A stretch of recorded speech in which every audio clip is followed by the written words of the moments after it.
Recording in progress. All right, so we're gonna look at number 7 on part 1 first, if you care to follow along.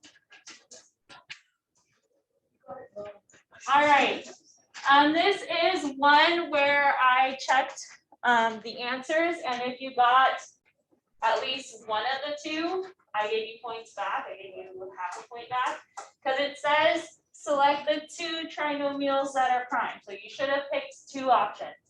What does prime mean? Cannot be factored, so not factorable, at least other than by anything other than 1 in itself. So if you can factor it, and all of these are trinomials that you can use the diamond method on, if it can be factored, then it's not prime. So you're looking for the ones that can't be factored.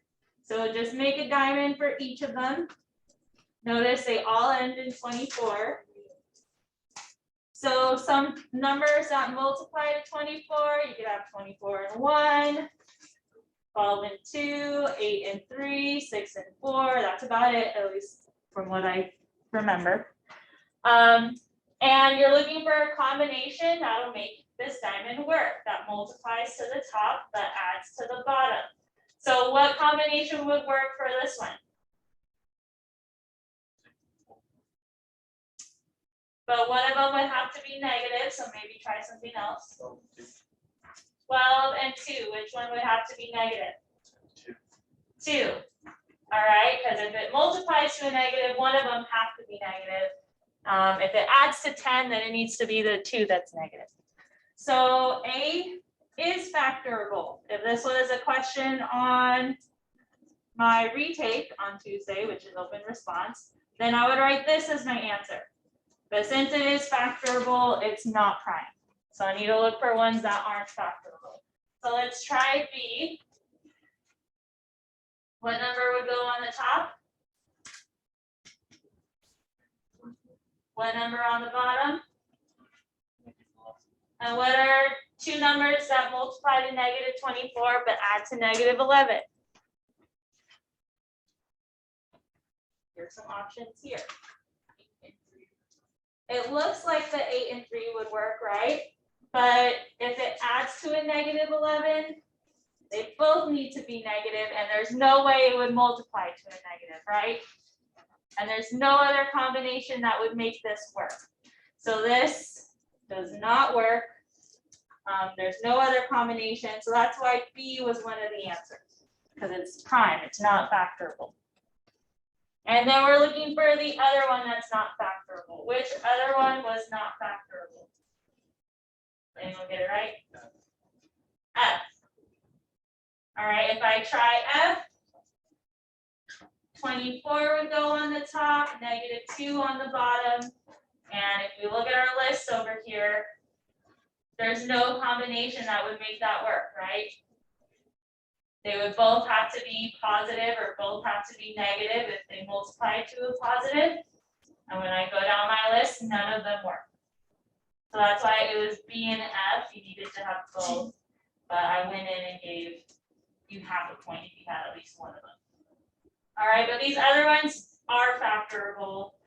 Like this one, let me see if I can do the math in my head, was x minus 6 and x minus 4.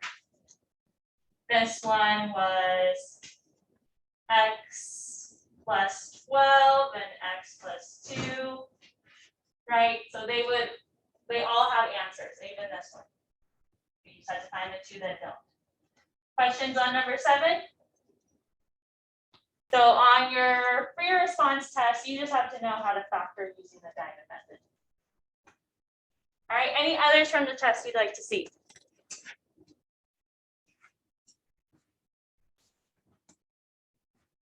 Part 1 or part 2?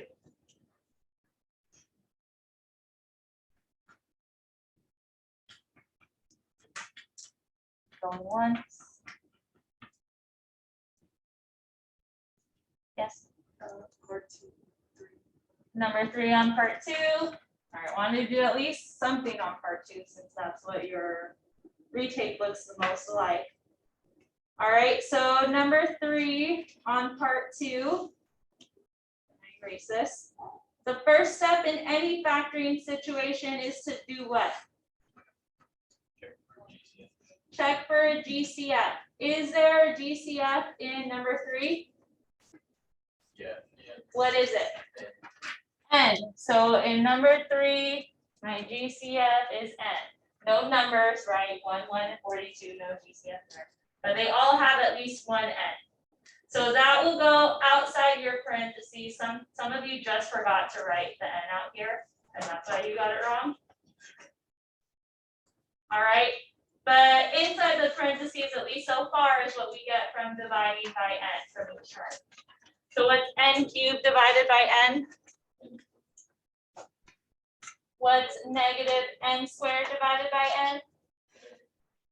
And what's negative 42N divided by N? Negative 42. So some of you even put this, but it's not factored completely if you put this.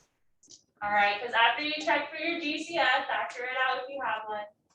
But then see what remains, like in this parentheses. If it's something we've learned how to factor, then you need to factor it. So how many terms are in the parentheses? 3. And is it in this format that we said is factorable? So then you have to factor it.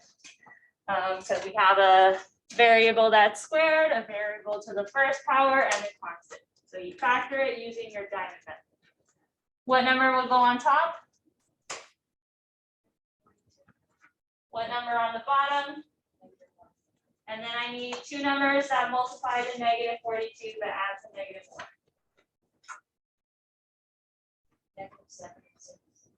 Negative 7 and positive 6 is the winning combination.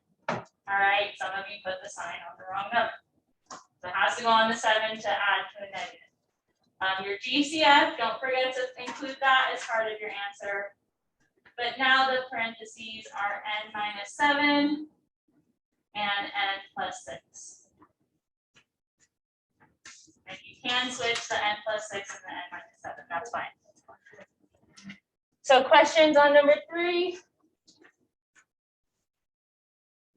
So yeah, if you want to memorize the flow chart, I feel like that's the best way. If you want to copy it onto your salmon paper, that's another way you could go about it. But that basically tells you everything you need to know is that flow chart. Any other examples, anyone? Yes? Can we do number 5? Number 5 on part 2. All right, so here it is. Let me erase it. All right, so factor completely. That usually gives you a hint that you'll probably use multiple methods to factor. So first, you always check for what? Do I have one in this one? I do not. No GCF between 10, 13, and 3. They don't all have X's. So then you count the number of terms. How many do I have? It's a trinomial. Is it in the format we said we could factor? Yes.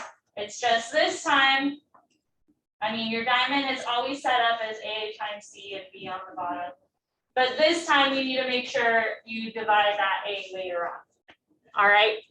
But this is why usually when A is not 1, we call it slide and then divide. So 10 times negative 3, A times C, what's that? What's 10 times negative 3? And then the number in the B position will go on the bottom. So what number is that? And then 2 numbers that multiply to negative 30 but add to 13 are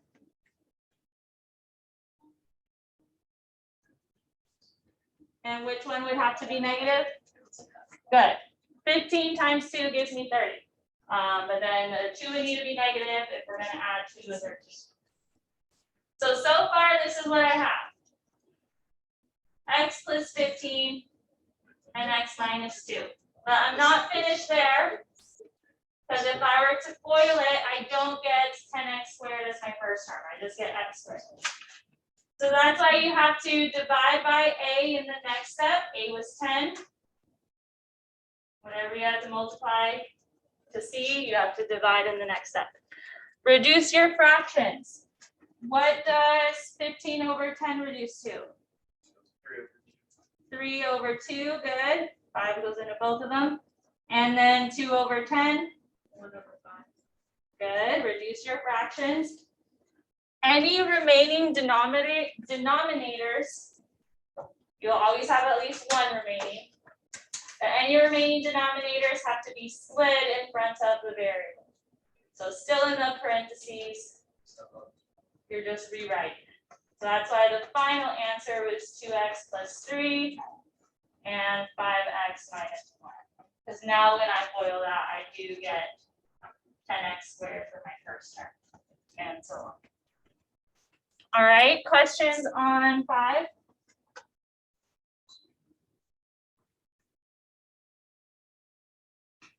Any others from either test?